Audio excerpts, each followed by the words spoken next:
Shalom anak-anak semuanya. Jumpa lagi di pembelajaran kita kali ini bersama Mr. Edi. Sebelum kita mulai belajar hari ini, Mr. ajak kita semua untuk bersama-sama menyanyikan Mars Genio. Oke, stand up nih semuanya. Silakan makin berdiri. Sekolah Kristen generasi unggul, kami siap membangun bangsa, melahirkan pemimpin unggul. Itu visi dan misi kami. Mari kita bergandengan tangan, bersatu membangun negeri. Bersama Tuhan kita pasti bisa. Bersama Tuhan kita pasti bisa. Satu nilai dan satu tekad, kita bangun budaya unggul. Disiplin, taat, bertanggung jawab, jujur, rajin, percaya diri. Mari kita wujudkan bersama Indonesia adil dan makmur. Bersama Tuhan kita pasti bisa. Bersama Tuhan kita pasti bisa. Genio, taat, disiplin, bertanggung jawab, percaya diri. Yes, yes, yes. Great leader, big vision, stay humble, never give up. Yes, yes, yes. Oke, good job. Sekarang kita mau sama-sama hafal visi Genio. Oke, masih ingat semuanya? Oke, visi Genio menjadi pusat pendidikan dan pembentukan pemimpin unggul bangsa yang kuat dalam kecerdasan, iman, dan karakter. Misi Genio mempersiapkan setiap siswa mencapai potensi maksimal, karakter maksimal, dan prestasi maksimal dengan melakukan mentoring secara individual dan berkelanjutan sehingga mengalami transformasi pola pikir, pola rasa, dan pola tindak untuk melahirkan pemimpin unggul bangsa yang kuat di 7 area kehidupan: politik dan pemerintahan, ekonomi dan bisnis, sosial, seni dan budaya, ilmu pengetahuan dan teknologi, pendidikan dan spiritual. Nilai-nilai Genio: gentleness, excellence, nature, unity. Wow, hebat-hebat semua sudah bisa hafal visi misi. Nah, sekarang kita mau berdoa sebelum kita mulai pelajaran kita hari ini. Semua tangannya dilipat, matanya ditutup, ikuti doa Mr. Edi. Bapa di surga, dalam nama Tuhan Yesus, saya bersyukur buat hari ini. Kami mau belajar, kami minta Tuhan Yesus pimpin kami. Jadikan saya anak yang rajin belajar. Di dalam nama Tuhan Yesus, kami berdoa dan siap belajar hari ini. Haleluya, amin.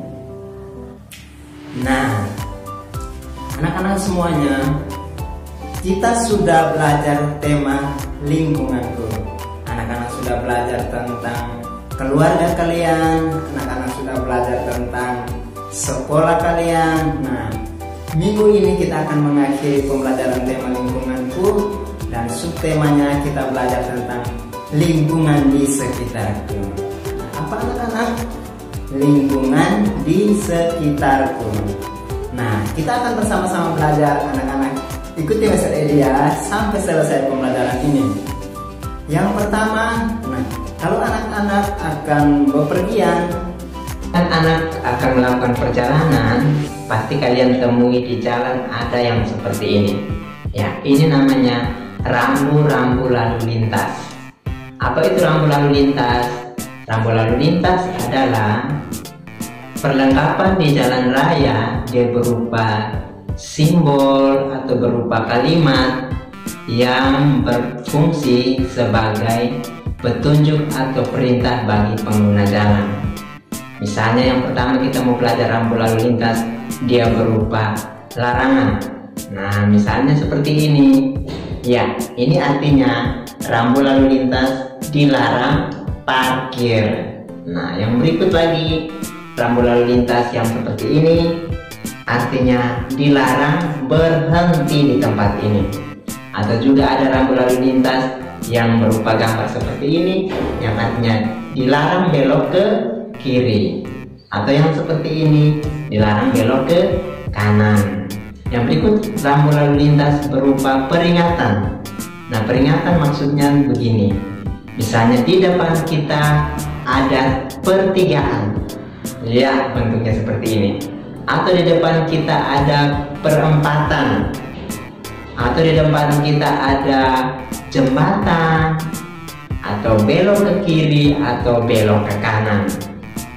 Nah, berikut lagi rambu lalu lintas berupa perintah. Misalnya yang seperti ini, anak panahnya ke kiri artinya perintah beloknya ke kiri. Atau anak panahnya ke kanan, perintah belok ke kanan. Atau yang seperti ini, huruf P artinya di sini boleh parkir di tempat ini. Atau ada lagi yang seperti ini, artinya boleh di sini adalah tempat anak-anak sekolah. Wow, itu adalah rambu-rambu lalu lintas. Nah, kalau ketika anak-anak berkendaraan bersama orang tua, pasti kalian tidak asing dengan tempat ini. Kalau kalian ingin mengisi bahan bakar, kalian harus ada di tempat ini, namanya pom bensin. Ya, hebat. Nah, di pom bensin tempat anak-anak mengisi bahan bakar untuk kendaraannya. Nah, berikut lagi, apa saja yang ada di sekitar kita? Ada rumah sakit. Nah, di rumah sakit tempat anak-anak untuk berobat kalau yang sakit. Ya, di rumah sakit pasti kalian jumpai apa di sana? Iya, ada dokter, ada perawat, dan ada pasien, orang-orang yang akan berobat di rumah sakit. Juga ada tempat yang lain yang kita jumpai di sekitar kita, yaitu pasar. Nah, pasti anak-anak pernah ke pasar, bukan bersama orang tuanya. Nah, di pasar itu adalah tempat di mana orang berjual beli. Kita bisa membeli semua kebutuhan yang kita perlukan di pasar. Terus apa lagi tempat yang ada di sekitar kita? Yaitu bank. Nah, mungkin di antara anak-anak ada juga orang tuanya yang bekerja di bank. Apa itu bank? Bank tempatnya atau fungsinya sebagai tempat untuk menabung dan meminjam uang. Wow, hebat. Dan juga apa lagi yang ada di sekitar kita? Anak-anak bisa jumpai tempat-tempat yang lain, yaitu tempat, iya, mall. Ya, mall atau Transmart atau Lipo. Gunanya untuk apa di tempat itu? Tempat itu juga berguna untuk tempat dimana kita berbelanja dan juga bisa bersantai di tempat itu. Juga anak-anak juga bisa bermain. Tapi sekarang lagi COVID, jadi kita belum boleh ke tempat-tempat itu untuk bermain atau bersenang-senang di sana. Apalagi tempat yang lain yang ada di sekitar kita, yaitu tempat berolahraga. Ya, ada lapangan berolahraga, atau juga ada tempat untuk lari. Di Kupang ada tempatnya, misalnya di Taman Nostalgia, di GOR. Nah, tempat-tempat itu bisa digunakan untuk berolahraga biar sehat dan kuat. Ya, ada juga tempat-tempat yang lain yang ada di sekitar kita, yaitu anak-anak bisa lihat, benar ada kantor polisi, tempat bapak ibu polisi bekerja di sana. Ada juga tempat yang lain yang ada di sekitar kita, yaitu kantor pos. Kantor pos tempat orang mengirim surat atau kegiatan-kegiatan yang lain bisa dilakukan di kantor pos. Mungkin juga anak dari anak-anak kalian, orang tua kalian yang bekerja di kantor pos, ya. Dan juga ada tempat-tempat lain yang anak-anak bisa jumpai di sekitar kalian. Anak-anak juga bisa lihat ada tempat-tempat yang berupa gunung, pemandangan yang indah, atau juga sungai. Ya, itu juga bisa ada di sekitar kita. Nah, Mister Edi mau ajar kepada kita apa yang kita lakukan ketika kita berada di tempat-tempat tersebut yang ada di sekitar kita. Yang pertama yang harus kalian lakukan ketika misalnya kalian pergi ke tempat-tempat yang tadi disebutkan, misalnya ke bank, ke rumah sakit, atau berkunjung ke tempat-tempat yang lain, jangan lupa ketika bertemu dengan orang harus kasih salam, beri salam kepada orang-orang. Bisa juga menggunakan salam genyo kepada orang-orang yang kalian jumpai di sana. Dan jangan lupa harus antri, ya benar, antri saat berbelanja, antri saat berada di rumah sakit, atau antri dalam melakukan apapun. Dan yang berikut, harus selalu jaga kebersihan. Tidak boleh membuang sampah di sembarang tempat. Harus membuang sampah kalau ada di tempat yang sudah disediakan. Nah, itu perilaku-perilaku yang baik yang bisa anak-anak lakukan ketika kalian berada di tempat-tempat yang ada di lingkungan sekitar kalian, ya. Itu saja pembelajaran kita hari ini. Jangan lupa untuk selalu rajin membantu orang tua di rumah, rajin belajar, rajin berdoa, dan jadi anak yang taat. Wow, hebat, good job semuanya. Sekarang kita akan mengakhiri pertemuan kita hari ini.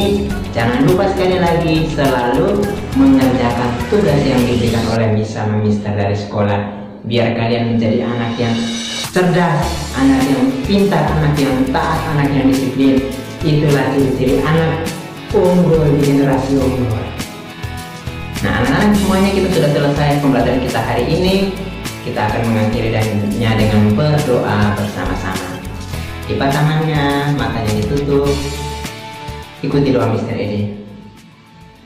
Bapa di surga, di dalam nama Tuhan Yesus, saya bersyukur sudah selesai belajar. Terima kasih Tuhan Yesus, berikan saya hikmat dan kepintaran. Terima kasih Bapa, di dalam nama Tuhan Yesus kami berdoa. Amin. Oke, stand up please semua sekali lagi.